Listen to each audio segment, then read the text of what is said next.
So before we dive in, I'll just like to introduce our speakers today.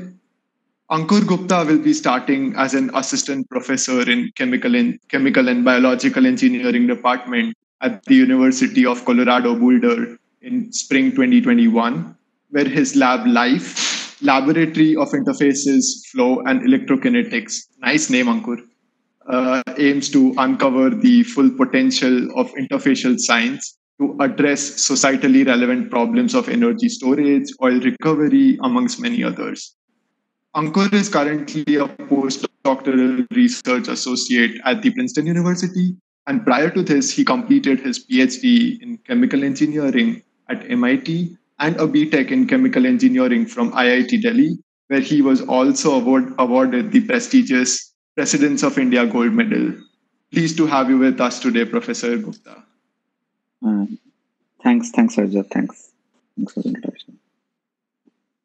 Professor Saad Bhamla is an assistant professor in the School of Chemical and Biomolecular Engineering at Georgia Tech, where he runs a curiosity-driven lab that explores research questions in biophysics, soft matter, and fugal science. Prior to joining Georgia Tech, Saad was a Dean's postdoctoral fellow in bioengineering at Stanford University, where he also completed his PhD in chemical engineering. He earned his B.Tech in chemical engineering from IIT Madras. Saad is a prolific inventor, and I'm personally also a big fan of some of his work. And some of Saad's notable inventions include 20-cent paper centrifuge and the 96-cent hearing aid. Saad has been recognized by numerous awards, including an NSF Career Award and many others. Honored to have you with us, Professor Bhamla. Thanks, Arjav. Happy to be here. Our pleasure. All right, without further ado, let's dive into the topic of our discussion for today, higher education avenues. To begin with, at some point, all of us naturally tend to think about what after undergrad. And it's exactly like Robert Frost's dilemma, which we all have read about in high school, two roads diverged in a yellow wood. So my first point of discussion today, Professor Gupta and Professor Bhamla, today is choosing whether to go for higher education or not. How can one understand if pursuing a graduate degree should be the next step after undergrad? And it'll be nice if you could, throw some perspectives on what are the career opportunities that usually open up after an MS or a PhD, and how do they usually compare to the ones available after an undergrad degree? Over to you. Do you want to take it up first, Saad? Sure, happy to. Yeah. I think the way this question is phrased always is one of those problems. I think the phrasing makes it more challenging. And usually when students, even my own undergraduates, as they're coming to this decision, ask me, the way I phrase it, I think is a couple of, to look at it a little bit more specifically. And I'm leaning on my own personal experience as well as my students' experience. So students typically will fall in a couple of different categories. For some of us, clearly it's really obvious at some point in our young life that, gosh, I have to do a PhD. And we all know in our class, there is a reasonable, it's evident, self-evident in a certain way that, this person really is driven by research. Really, there's no doubt about it, right? So there's no point in discussing. It's a moot point. It's clear that those kind of students is very clear. You should apply for a PhD. That's the most meaningful life that you will live. And it's a real joy to figure that out sooner. The second category is the kind of students who clearly realize that, IIT is a stepping stone and research is good, but perhaps not my tea, and which is also fair. I think the point is to recognize earlier on that, okay, well, I would really like to go into finance, KPMG consulting, whatever it is. And that is also very apparent because you start shaping your profile by, in Azeotropy, those would be your CFOs. And, they would sign up for those positions because they're, again, working to build up what they really enjoy and care about and how they will see meaning in life and how they can make a positive contribution to society, which is, again, amazing. So this question really is addressing, and I think this is the bulk of the students, where you're faced with this idea, and I have to admit, I'm one of them too, where it's like, well, the fact that we're asking the question, we should recognize which category we fall in, and I was in the same category. And therein lies the subtlety of this question, and I think refining this question makes it easier. So here's a student who is interested in research, but could also see themselves in an industry. Perhaps that could be at a company like Procter and Gamble, Shell, and could see themselves in a position, again, driven by this idea that I'm an engineer, I want to solve society's problems, I want to contribute something meaningful to life, and how do I best use my time I've invested in? Maybe, for some of us, it might be 6 years, 8 years in higher ed. How do I really enable me to be the best version of myself? So I think the best thing to do is to kind of take the best opportunities you have, and you come to a position where you have to make the decision. Recognize that abstract decisions between a PhD and industry sometimes are not helpful because specifics matter. A PhD at MIT versus a job perhaps in a local industry, and I'm going to pick some names, and I have nothing against or for these names, so I'm just going to use examples. A PhD at MIT versus a job at Infosys, for example, in Bangalore. Well, gosh, that decision is so clear, right? Go for a PhD in an MIT, because even if you leave with a master's, it'll open so many more doors. That's an opportunity of a lifetime. You're going to make so much, you're going to learn and improve yourself so more. Now, I'm going to pick some universities, and again, nothing against them, but say you get a PhD at Rutgers or Iowa State versus a job offer at Google Bangalore. Again, to me, that's a no-brainer. Go for Google Bangalore because it gives you the most opportunity to learn, because in a year or two, you might apply for a PhD again, and no doubt you're going to get into a better university.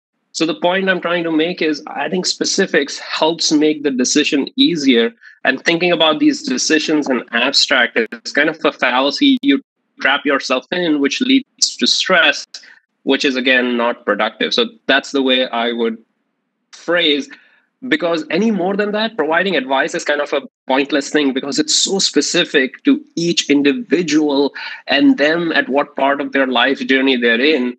I found that this is the kind of best advice to provide, which helps you to aim as high as you can. And if you apply for jobs, go for really the highest, most exciting dream job you can think of. And that could be at Shell, that could be at Google, that could be at Johnson & Johnson.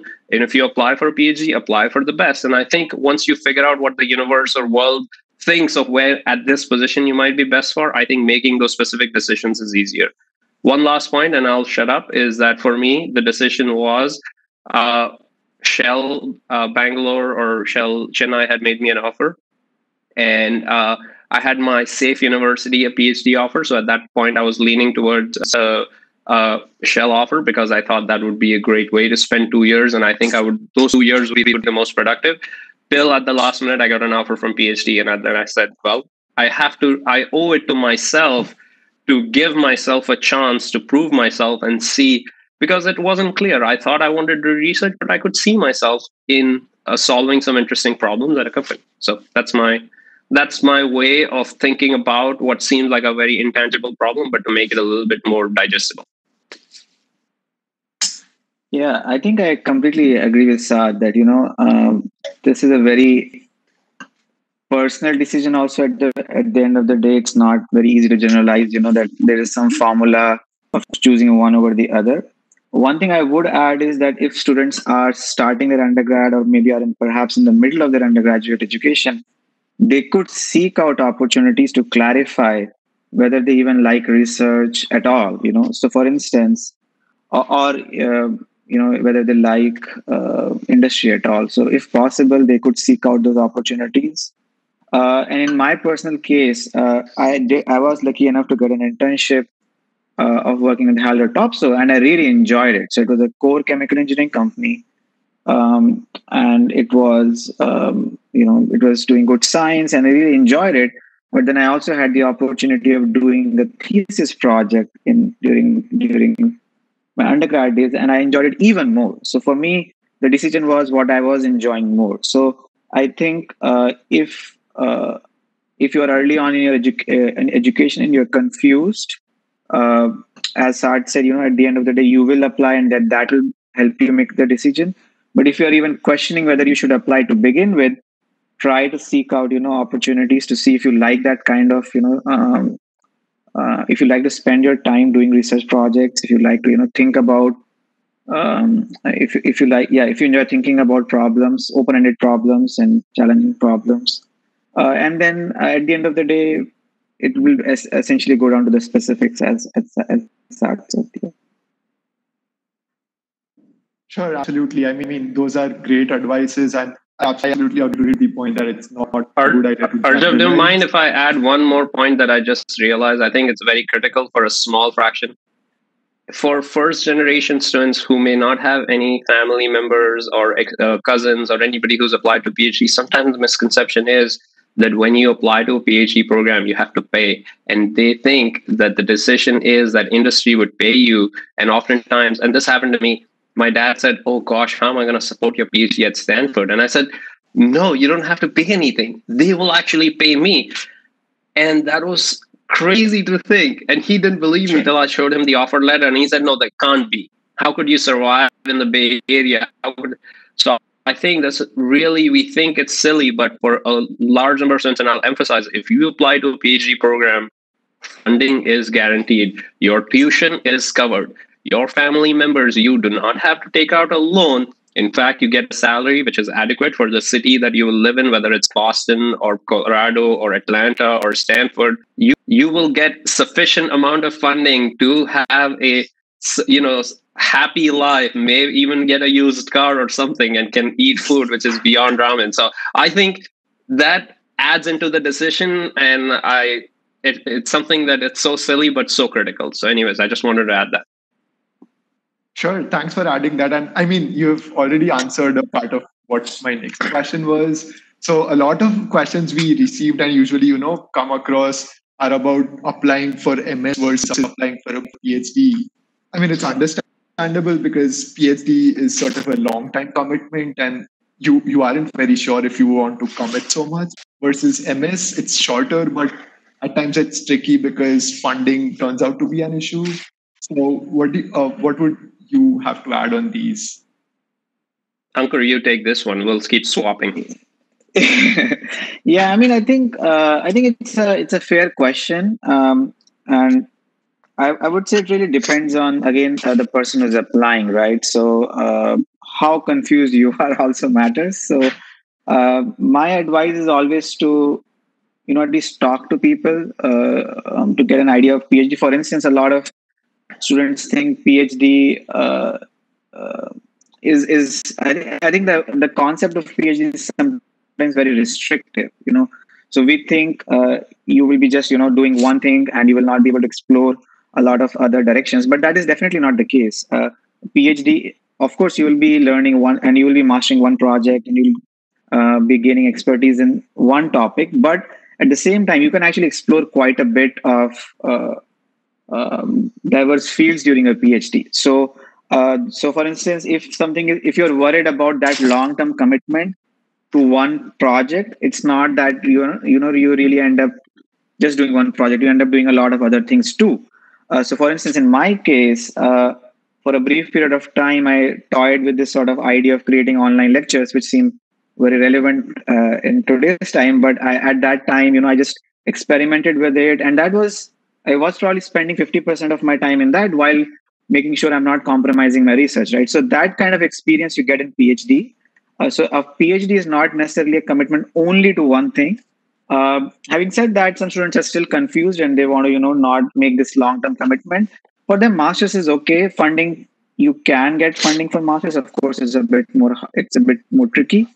The other detail is then it comes down to the exact programs you're applying to. So some In some programs, you have a joint master's plus PhD, in which case you can at least apply to those programs. And if you do not like your PhD program, you can leave after a master's. So, I mean, it depends at the end. In my view, there are advantages to sort of looking at PhD in a more broader, from a more broader perspective. Yeah. So, I mean, and basically funding can be a challenge in some master programs, but trying to find creative ways to sort of circumvent that can be helpful. So, yeah. So I'll try to add a few complementary points to the points Ankur already raised, and I'll go back to my analogy of categories of students and where they are in their mindset. That will again focus on the subset that is unsure and wants to decide. And I think the master's versus PhD is a smaller Venn set of a student who still is unsure of what they want to do, and the confusion level is a little heightened. And it's not bad. I'm confused today. I still don't know what I want to do when I grow up. I think it's a great thing, right? It's okay. It's perfectly fine. And I tell this to my students too. I think the way to approach this critical decision is, again, to use our quantitative skills as engineers and kind of think of it as an opportunity cost, and what is the best way to do, because we are unclear and we think, oh, I need to buy myself another year or two so that I can explore and figure out what my either taste of science is, or what my scope of engineering problems is, or how I may fit into a society, whatever that role is. So you're trying to invest some time and energy to figure that out. And I think it's great because, again, we're in this small group of people who are willing to think and put ourselves in uncomfortable positions because of this pursuit of figuring out how best we may position ourselves in society. Recognize that a vast majority of population doesn't think like that, right? They're like, okay, we'll just take the first thing, move on in life, get married. And so it's a really amazing thing, right? You're going on this mini adventure and you're choosing your ride and saying, I don't want to buy this whole, 5-year adventure. I'll buy a small one and see if this, fits my taste. Okay.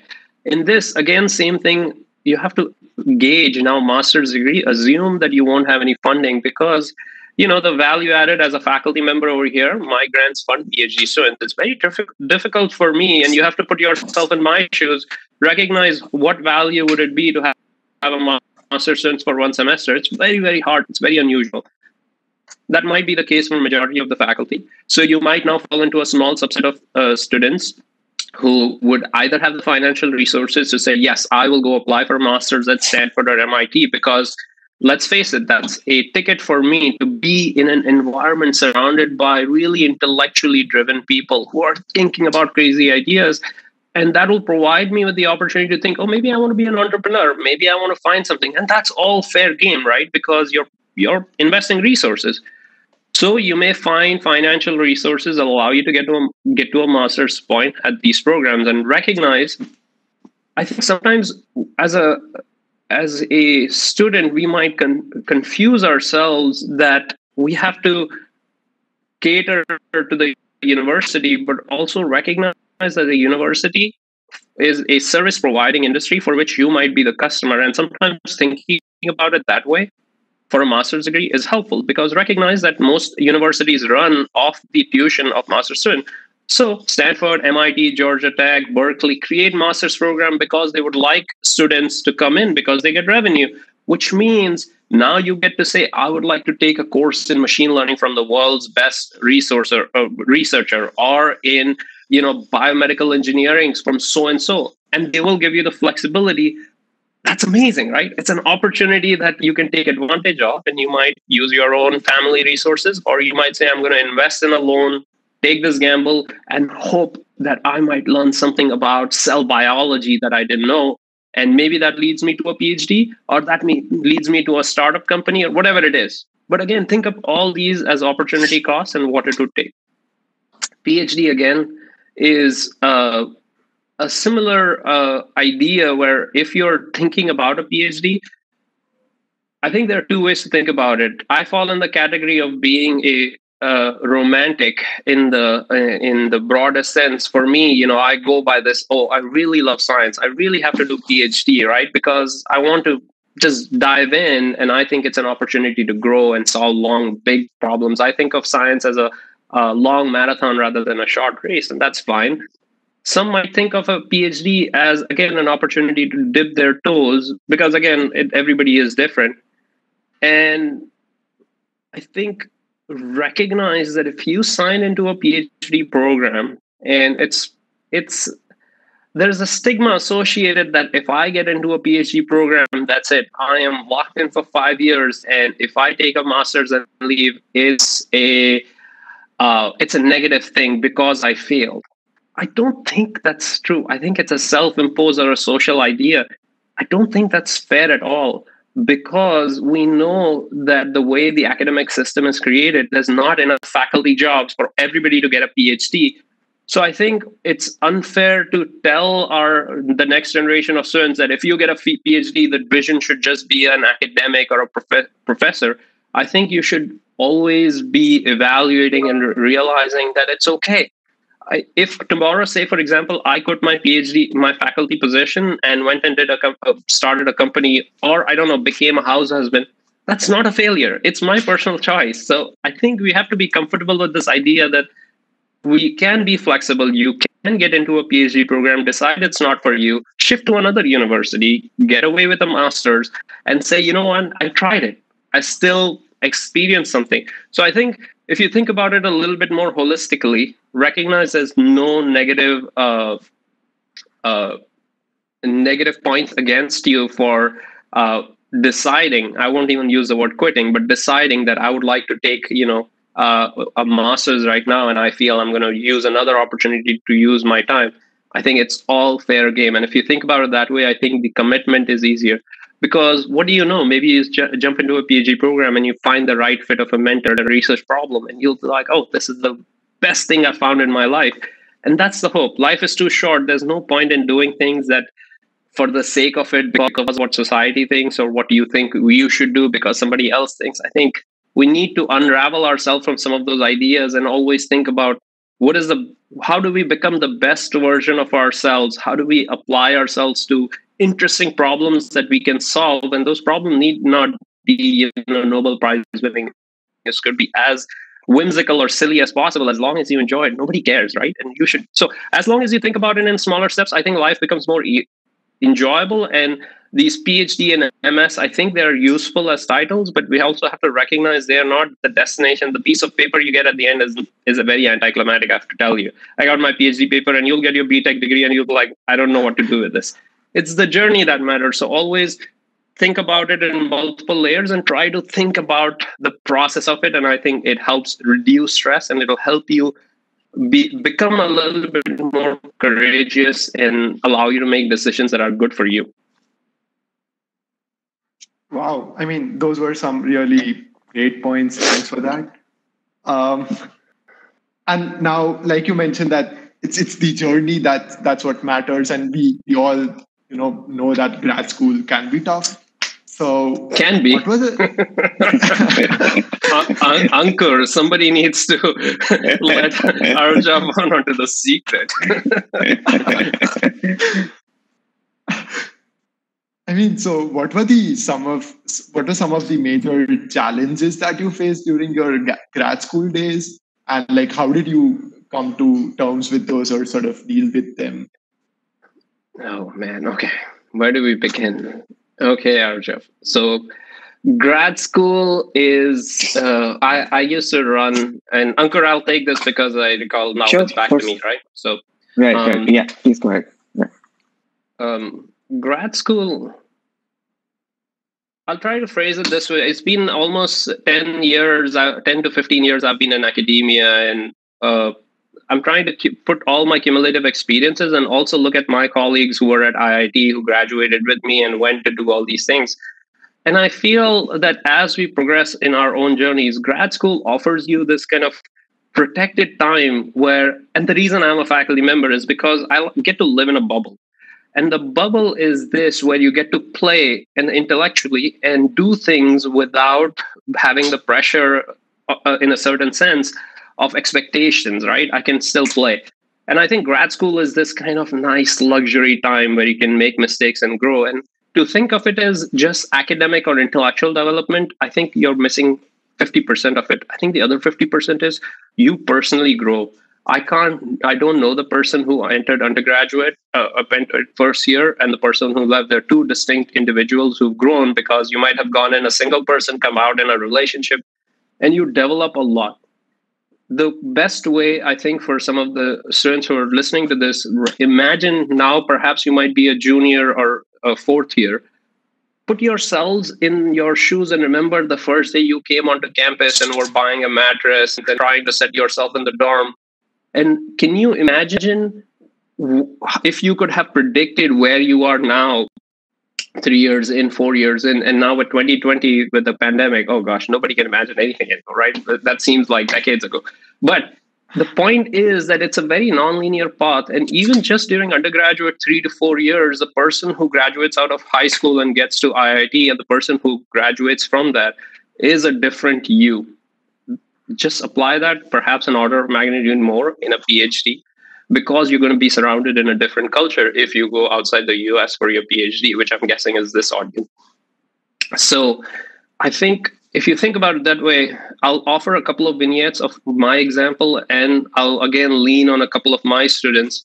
You grow and you learn what is your extent of how you approach problems, how deep can you go. You grow mentally as well. You learn your own capacity of how to motivate yourself. You grow in relationships. Oftentimes, this is a time where we are separated from our families for an extended period of time.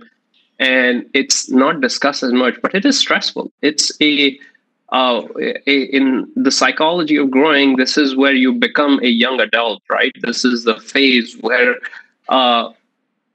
you are developing and trying to play the role of how you might, what is your role as an adult in society? So we all have to pay taxes, and, you're exploring relationships, you're exploring what brings you satisfaction. I think there's a lot of development, and the PhD offers you this kind of cocoon time to sort out. And if you imagine your intellectual brain as a big, messy, threaded of things, you start pulling at these fibers and you start to make some sense of it and redraw some connections. Apart from that, some of the challenges that if I say, oh yeah, experiments don't work and you have to figure that out, that becomes a part of life, right? You just realize that 99 things don't work. You learn to realize that's part of the thing. You learn what routine works for you. I think I slowly, the most important thing as my PhD I realized is the kind of scientist I wanted to be, the kind of human I wanted to be, the kind of partner I wanted to be, the kind of father I wanted to be, because it gave me the opportunity to kind of get glimpses from my colleagues, from my mentors, from my advisors, from my undergraduates, the kind of mentor I wanted to be, the kind of research problems I could solve. So I think that's pretty awesome, right? That's a pretty good deal. And of course, you make a lot of mistakes. You read a lot of books. So it's a hard question to answer, but it's a really wonderful time to grow in so many different levels to how much ever you want. So just to add on to that, I think PhD, I think the biggest challenge that I faced was that, when I joined PhD, I was super enthusiastic. I was like, I'm going to make everything work. I'm going to, do so much work, and I will work, 14 hours a day. And I mean, that's how I started. And you quickly realize that, things fail most of the time, like Saad said. So at the end of the day, I think what to me was the quality that I gained from PhD was that you sort of start becoming less emotional about your work, in the sense like less reactive. So you become less reactive about your results, and you really start to appreciate the beauty behind them. And I think that was kind of really, very enlightening to me, that now I can, actually look at the data in a much more calm and, composed way. I'm trying to, and that's actually then got reflected to other parts of my life too. So for instance, like Saad said, I mean, you become much more measured in your response, much more, thoughtful in your response in your relationship, personal relationships. as well as other things you do, like, I mean, not even science related. Sometimes you're reading things just beyond science. And even then, when I think I try to reflect back on my PhD, these were the things that I picked up, which have actually reflected on how I view politics, or how I view, world events. It was all actually because of this sort of habit I developed during my PhD to analyze things in a composed and calm way. The other challenge, so this was a challenge for me initially to, accept things don't work most of the time. And then you essentially basically accept it, and then you kind of you basically inculcate this habit in your life. The other challenge, I guess, was more cultural in nature. So, I mean, uh, it takes a while to adjust to a new culture, and there are different kinds of things you notice. The competitiveness sometimes, the cultural differences from being an international, and I think that is challenging, but I think that is also very enriching. And so, over a period of time, I think the appreciation that I had was that I may have a friend from Nigeria, I may have a friend from Brazil, I may have a friend from Korea, I may have a friend from China, from the US, from Canada, but we all speak the same language. We all read about heat transfer. We all understand diffusion the same way. So even though we all have these different backgrounds, we could all, talk in a common language. So it was essentially like kind of like this understanding that this language cuts through all of these, differences. Yet all of these perspectives are still different. So you'll find almost always that some students are more creative, or they have all these different diverse students actually add to the discussion. So it was amazing. So it was a challenge, but I think by the time I finished my PhD, I actually really felt that was something that I really enjoyed in my PhD. So basically, I guess part of PhD is to really learn from those challenges, and it essentially made me more composed. And definitely, I really started appreciating diversity in a much more profound way after my PhD. Sure. I think I should brace for these challenges, and I look forward to having a nice time when I actually start there in person. Right. So, one other very important question that we wanted to discuss was, what do you think might be the career prospects or the opportunities that might open up after a PhD? Yeah, I mean, I think we have touched upon this. Like, so it's very personal. I think, like, if you just look at the kind of jobs you want to do after PhD, it really depends on the student. So I've seen, at least from the colleagues I've interacted with, people have gone back into consulting. They're like, we have done the research, we didn't enjoy it as much. They just went to do management consulting. So that's one student who, they were like, we didn't really like the research style of it. So you go back, and there are jobs you don't really lose out too much. So I think Saad was mentioning the opportunity cost, right? So you invest 5 years of your time, you get hired into a senior position, and so basically you essentially just completely devoid of research. So you can choose that line. The other side of things, I would say, were more classical research jobs. And at least in the US, I would say there are plenty of jobs for chemical engineers. At least that was my experience. So I personally interviewed at several of them while I was applying for postdocs in parallel. And I found, there are plenty of jobs in biopharma space, in energy sector like oil, biopharma.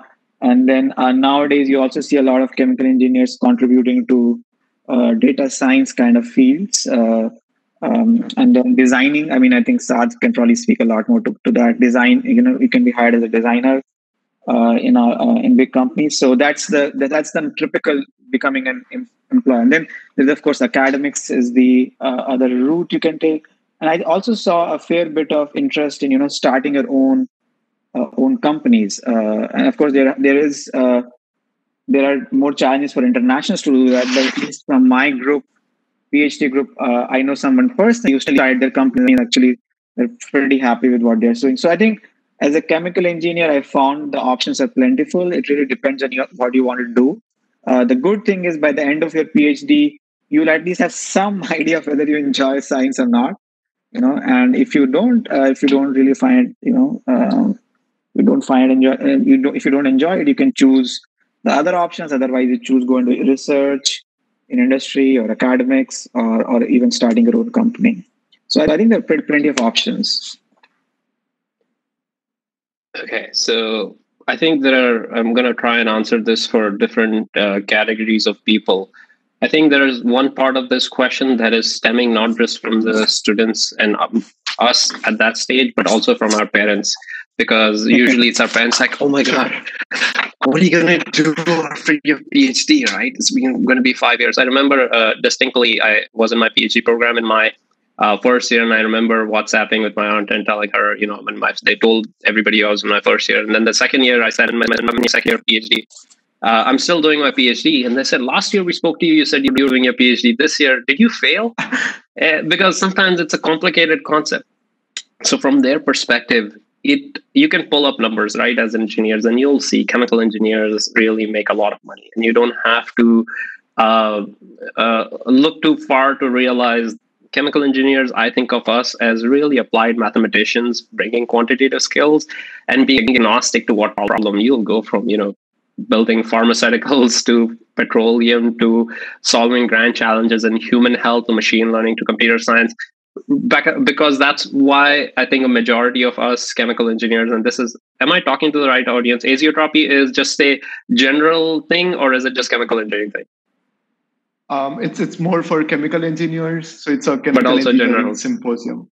Yeah. Okay. So if you're a chemical engineering, huzzah. If you're other engineers, okay, good job too. But getting a PhD, you're definitely at a smaller subset of people with that really refined qualification, and the world values that because you bring really a more in-depth perspective to each problem, which means you get remunerated and rewarded for the time and investment you put in. There's no going around. You're not going to wait at McDonald's or something after a PhD. You're definitely going to be hired at one of the C-level positions or something like that, at a principal scientist.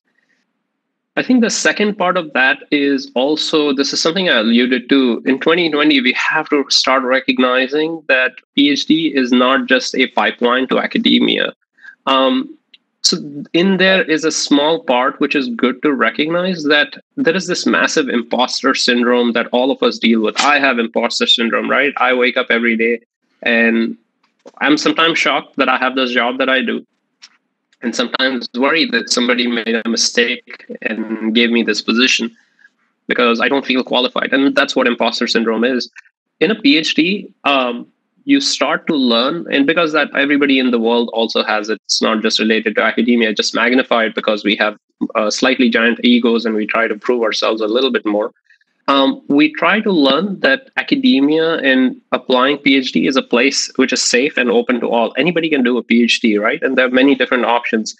What I mean by that is, I distinctly remember in my second or third year of PhD, I met one of my undergraduate advisors, and he was shocked, or maybe I was in my faculty position. He was shocked that I became a faculty member because he said, I would have never thought that you'd be a faculty member. That was a bias that a person whose entire significant family members hadn't been in academia, and that's the perspective they had. And we think of academia as a bunch of, people who really like to sit and read books and do things. It's this kind of one monotonic thing. And my lab is filled with diverse people. And I'm sure Ankur, when he starts his lab, will have diverse people. Some of the students will openly tell you, well, I like PhD, but, I don't want to do research all my life. I don't like teaching, or I love teaching. And you slowly start to realize that getting a PhD opens up, just like Ankur said, many different things, but there's a place for everybody.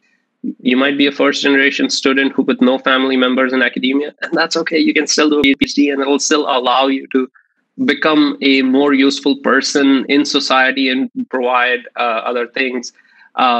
If you are a female scientist, you might be intimidated because some of the male scientists, you might wonder if I'm the right place. This is a place for you too. You might be more entrepreneurial, and that's okay too, because within a PhD, you may have opportunities and an understanding more of technology that you can build a startup out of it.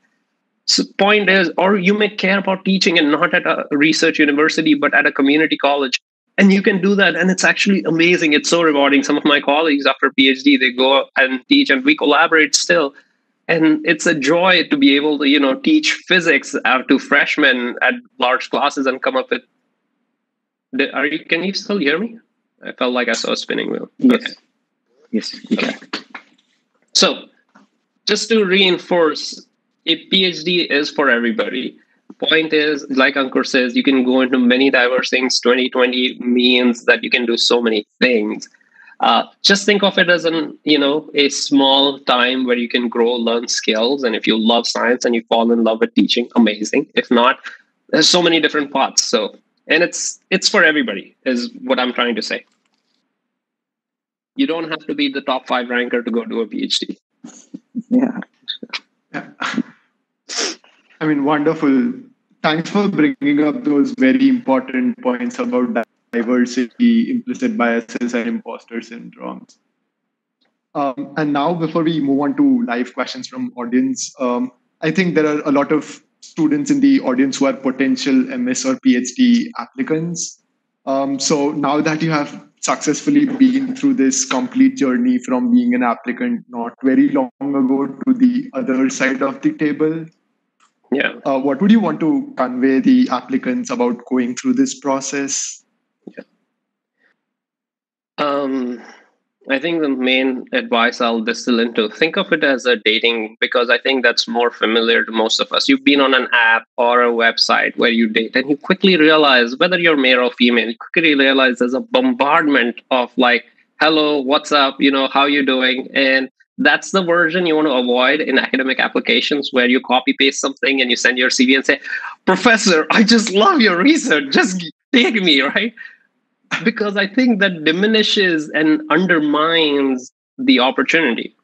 Similar to a relationship where you might examine really what you want in a partner and what you want. I think a PhD and an MS, again, are small opportunities to identify, oh gosh, this sounds so amazing, right? I read this paper. And I think we have this, I don't know where it comes from. We have this idea, and I'm guilty of the same. I've done the same, right? And it doesn't yield results. When you do these copy-pasted emails and try to write in old-style English, I would encourage you to really be as informal as possible, be as personal as possible, and be as brief as possible. All these things that help you in dating, in engaging and making a good first impression, I would say channel that same energy that you might have learned from your own personal experiences to think about academia the same way. Faculty are human. I'm human. Ankur is a human being at the same time. If I get like a long email with 5 attachments, gosh, like I get like every second if I look at my inbox, you'll be in a position. But sometimes I get like a very brief email from students, very informal, saying, and it could range from, oh, I looked at this. One of them even found a typo in my paper. And that led to a discussion that showed that somebody actually spent time looking at the equations in the paper. You don't have to do that. But point is, you find your true voice. You find what you find intriguing. And often I have students who say, you know what, I know you do, in my example, soft matter, but I really want to study the physics of soft matter, but cooking. And I want to understand how dosas are made and the physics of dosas. The fact that a student connected these dots and came up with a broad question, you already distinguish yourself, and be bold, right? Just try to channel some creative energy as you think about these things, and recognize as a human at the end from whom you're trying to elicit a positive response. Because you've all experienced writing to faculty and not getting any response, and then sending a reminder 2 weeks, because that's what our seniors tell us to do. And you set up a reminder 2 weeks, following up on my email, really following up on my email 2 weeks, and third reminder. And it's really disheartening, and it feels bad for my part too, because I get a bunch of these emails and I don't reply, right? But if you think that system is broken, then I think you can empower yourself to not follow in that same track and kind of sidestep. So I think that's just my couple of thoughts in application where you're communicating with the faculty. The rest of it, I think there are some more logistical things where you find all that information on the website. And the good news is no GRE. For I think majority of the universities, we've stopped GRE. We've used in COVID pandemic as an opportunity to remove not GRE for this year. Forever. It's called the Grexit phenomena. How amazing it is, right? No more memorizing words and drinking chai and bouncing words off each other that we will never use in our lives. So Ankur can say, Ankur, is your department also the new university? Okay. Yeah, I agree with Saad. I think the one thing I would definitely, I think it's kind of implicit if you're writing. So focus on the quality, right? Don't try to just send hundreds of emails out. You may get a couple of positive responses, but I think if you really spend the time, so it's a two-way thing, right? So you also want to be actually working with the lab. So you want to be looking out for labs. You would want to spend 2 or 5 years of your time. So I think it just makes sense to spend that time and actually look at some research, profiles, and actually read papers and make the effort of reading the websites and then sending out emails. I totally agree with that. Similar to Saad, I actually had a student who actually read my paper, asked me questions, and that's basically what you essentially look for in an email, right? Like if somebody has actually taken the effort, otherwise you can actually check that it's just you have just changed the name. So just try to focus, really use your time well rather than sending out hundreds of emails. Send out emails if you really want to work with that professor or faculty, and essentially spend time in really learning about the department, about the specific faculty you're sending out the email to. So that's exactly the way to do it. Sure. Thank you so much. I think these are really helpful tips. And just a quick follow-up question from an audience. Do you think the dynamics of the PhD application or selection process might change due to the ongoing COVID-19 pandemic? I think Saad could be. So I've been on the graduate committee very briefly. So I think Saad may be able to answer this better. Yeah, it's a hard question. I recognize that being in the United States, we are at a point whether in less than a week or within a week or 2 weeks, we're going to go through a potential big change and or head into perhaps slightly more darker times. The policies regarding green cards and visas, not green cards, but visas for international students, all depends on the political power. So I think we are hopeful that things will work out, but you can recognize that all of your lives are disrupted. A lot of you were in quarantine, either at home because campuses, most of the IIT campuses at some point went into shutdown, and you had to go home, which meant that your courses got disrupted. You didn't get the research opportunities. I know from my own experiences from a lot of collaborator students in India, their internships are disrupted. You had to transition either to some online thing, and for most of them, there was no Wi-Fi. If you go back to your home, if you're in Chandigarh or some smaller area where electricity is scarce with COVID, if you're secluded, if everybody at home is using Wi-Fi, you couldn't do coursework or research.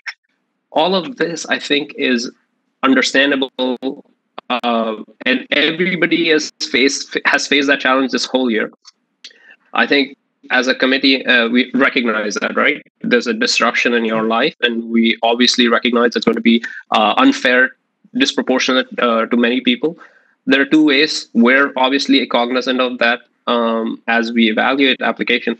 But you imagine, I think this is an important thing. As you write your personal statements, you can do yourself a service and emphasize that. There is no harm and no shame in explaining, look, this is how the pandemic, affected. I had this, and I hope that would have led me to go to Canada to do some research internship, or Australia, but I couldn't, or the US, or just my own research university. I just didn't have access to a computational core because, it was flooded. I don't know.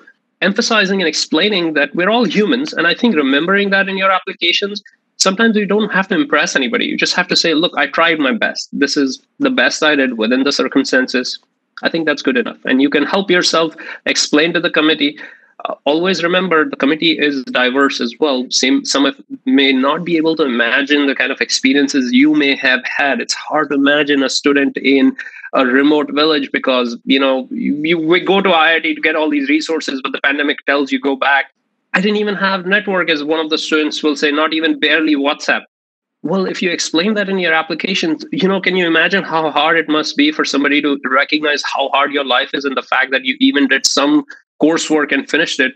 Huzzah, that's a big achievement, So I think you should emphasize that despite all odds, you were able to do all these things. So please describe it, mention it.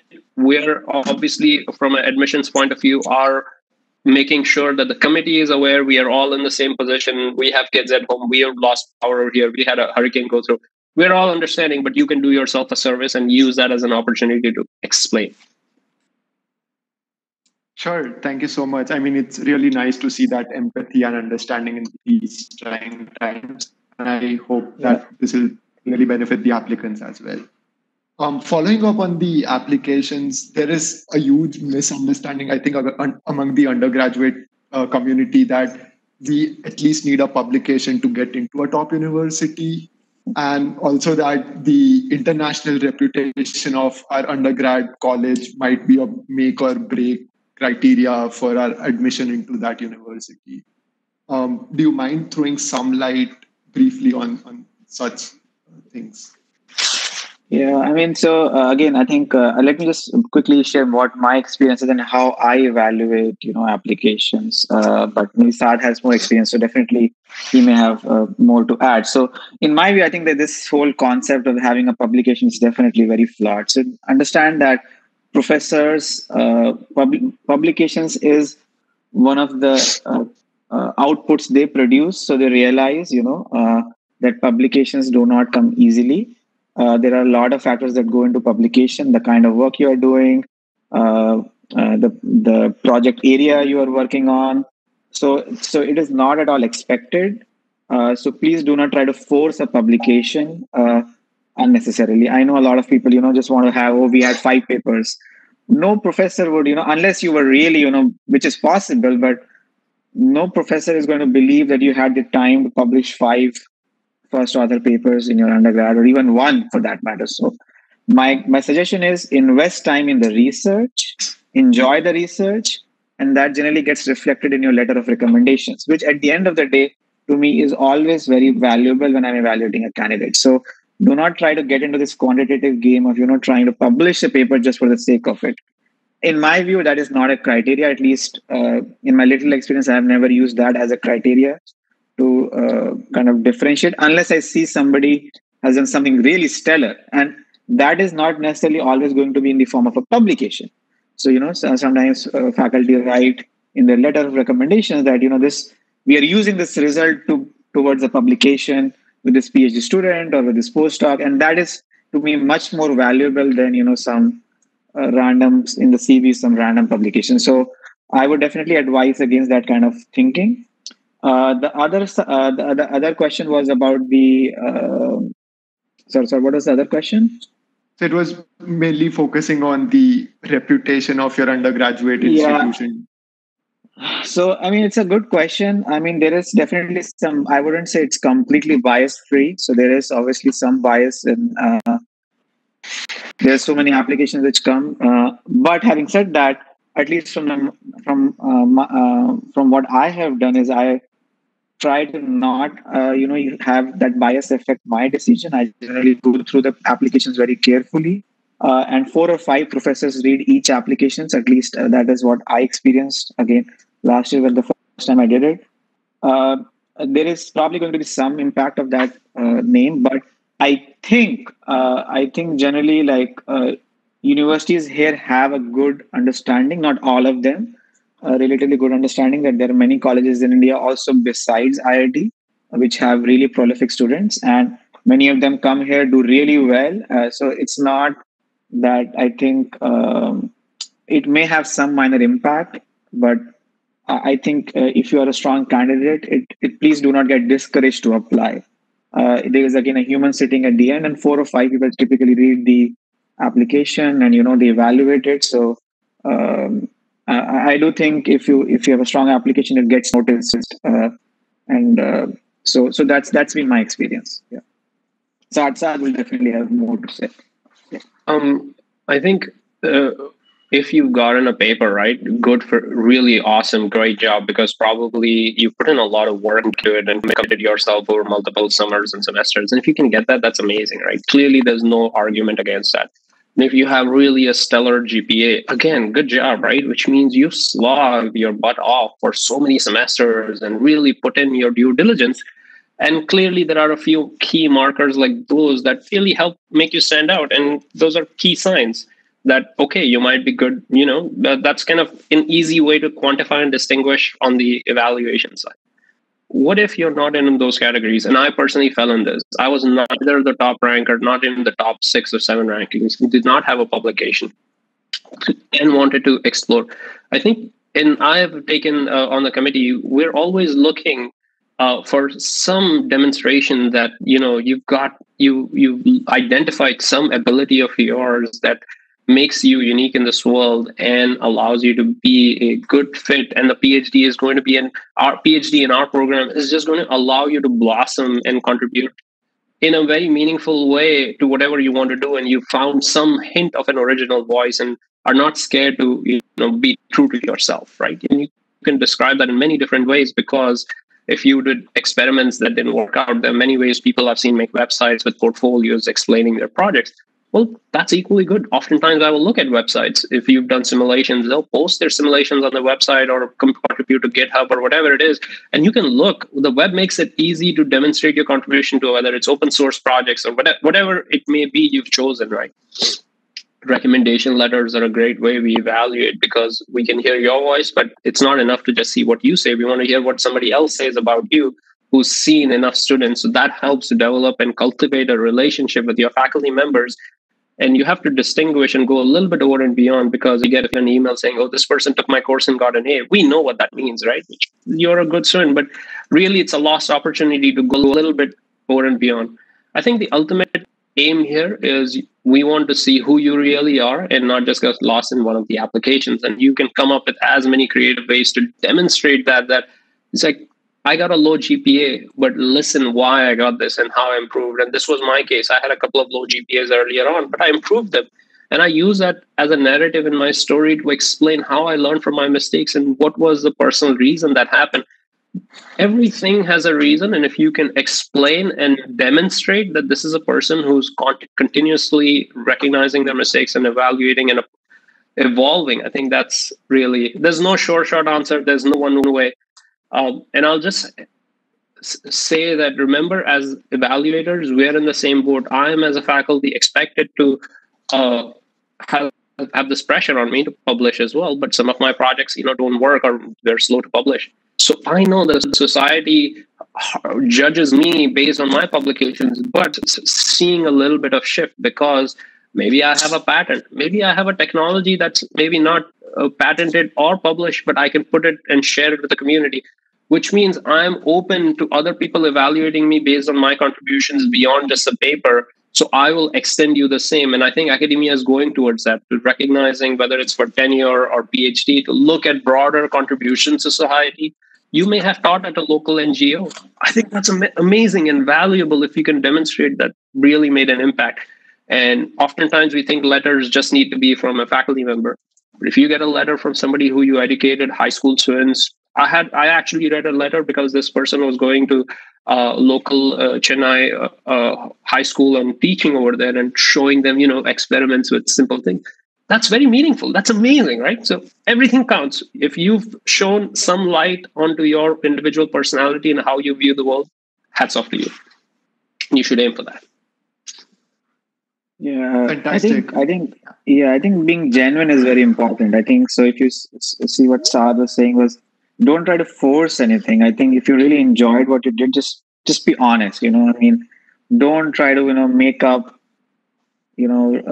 contributions. So if Saad said high school teaching is good, don't just force it. Like, don't just you should enjoy what you're doing and just express your genuine interest and just be genuine. I think at the end of the day, that's the best policy. Sure, thank you. I mean, yeah, demonstrating honesty and even resilience and admitting failure and like reasoning that out would come a long way, I guess. Right. I mean, we are almost about time. One final question before we call it a day. Um, what do you think is the importance of translation of science from laboratories to the society? Like, do you think it's important to consider like what I do matters to the person on the street, or like, or is it more? Does it have to be more curiosity driven? Like, what are your personal opinions on this? Saad, do you I want to think go? it's your turn. Okay. So, I mean, it's a very deep question. I think it's hard for me to say. I do think that is the actual value of science. You want to be able to make a real impact, and I think oftentimes, sometimes we get lost in the rat race or whatever, publications, and like Saad was just mentioning. So I do think it's the real impact is trying to not necessarily always translation in terms of a product, but it could also be teaching, broader outreach, just like going to spread the message of science. And so I think it could be more. It doesn't generally have to be just translational research. It could also be broader outreach. I think that's very important in my personal view. For instance, I have found that I really feel that I can contribute as a teacher, and I try to, and also just sometimes just as a mentor. So I think just explaining to students what typically science involves, and I find it fulfilling. So I do definitely think that's a key part of it. I have personally not really been involved in things like which translate. It's generally been very academic. My research has been very academic, so I try to think of teaching as a way to kind of communicate science. But I think Saad is probably the perfect person to answer this question in terms of Yeah. So I'm conflicted in this as well. And you can see that in my lab and the introduction you provided, right? I really don't know. So I have both. I study spiders in the Amazon rainforest just because they exist. And that was my dream, is to study insects. And I build low cost hearing aids and paperfuges. So sometimes I'll put on my hat of a just scientist who wants to study things just because they exist. Sometimes I'll put on my hat as an engineer because I feel compelled that society has invested so much resources in educating me and training me as an engineer. Well, I should give back, right? Sometimes it feels so great to sleep when I know I built something that may help society. So I try to do both. And that's another way to show if there is an aspect of you that you feel is compelling, you can do it. Nobody has to tell you just pick one or the other. You can oscillate. I also teach, which means you can teach too. So you can choose your flavor of life in a way. It's like choose your own path. And the poem you started with the two paths, I think, sometimes it's two paths, but sometimes you can come back and take the other one too. It's not always lost. You can always get a PhD at 40 or 60. My grandmother did did some courses when she was older. It's all okay, and it's all flexible and fine as long as you enjoy it. I think the other example I'll give is, at any problem that you think a little bit deeply will, I think, give you two examples. And we can think about, say, for example, a piece of tissue or a piece of paper or a cloth. And you might think, well, how the heck does it filter? And all of us now have become armchair epidemiologists, right? We understand now, nano materials, we understand how they filter. It's not just as a football net and a ball going through. I'm talking about a coronavirus versus a mesh. And we think about how filters work, and coffee filters could be used for something. And you might think a little bit about the mechanics, and very soon you might have gone close to the cutting edge of the field and thinking about the interactions between a porous structure and a tiny material. It could be an academic question. You might think about a simulation sitting at home in COVID, or you might think, oh, can I come up with a slightly different mask? Because all of us are wearing masks and realizing that they're frustrating. The acoustics are bad. The seals are bad. And how do we make it sustainable?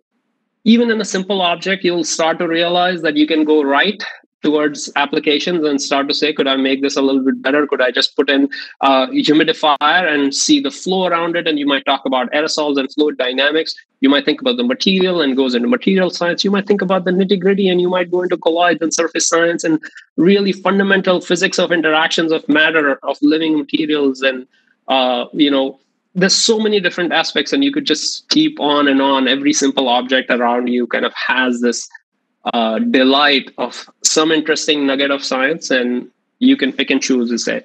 Our lab is filled with examples of these, from lighters that you can make into devices, but we study them for the heck of it too, because a lighter is a phenomenal engineering marvel to us. And it's like, how the heck does it work, right? So I think it's okay. It's okay to have either. Whatever makes you happy. You don't have to, I think it's okay to not chase always just Nobel Prize winning questions. It's okay to go after some mundane or simple questions, as long as you delight in it. You don't really, I think the most important message I tell my students, you want to aim to be the best version of yourself. Try to care less about what your parents want you to do, what your teachers want you to do, what society is thinking you should do, right? We have this pressure in India. Everybody is like, oh my God, I'm 1 in a billion so-and-so rank. I really should do something. You really don't. You don't owe anybody anything, right? Just try to be the best version of yourself. That's the best thing you can do. It's okay. So I think reducing this outside pressure is important, and trying to channel, like, let's identify that voice inside your head that may want to study a problem or do something. And I think it'll all be okay in the end. Wonderful. Thanks for such a genuine and nice response to this question. Thank you again, Arjav. You did a fantastic job moderating Ankur and me. Thank you for that. Yeah, absolutely. I mean, I've genuinely enjoyed this conversation, and I'm sure it's been really helpful to all the participants out there. So yeah, it's been a real pleasure. Thank you so much.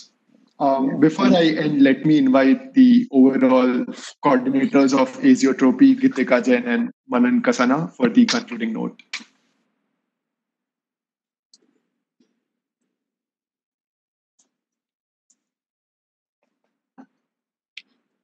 Yeah, am I audible?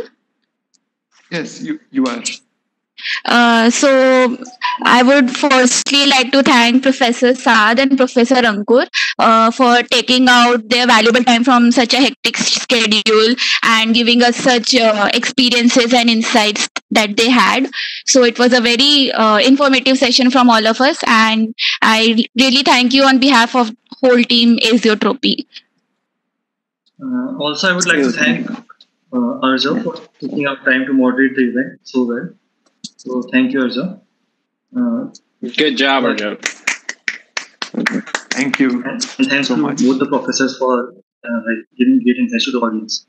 I hope everyone got great information from the session, and we look forward to seeing all of you in the upcoming events. Thanks, everyone.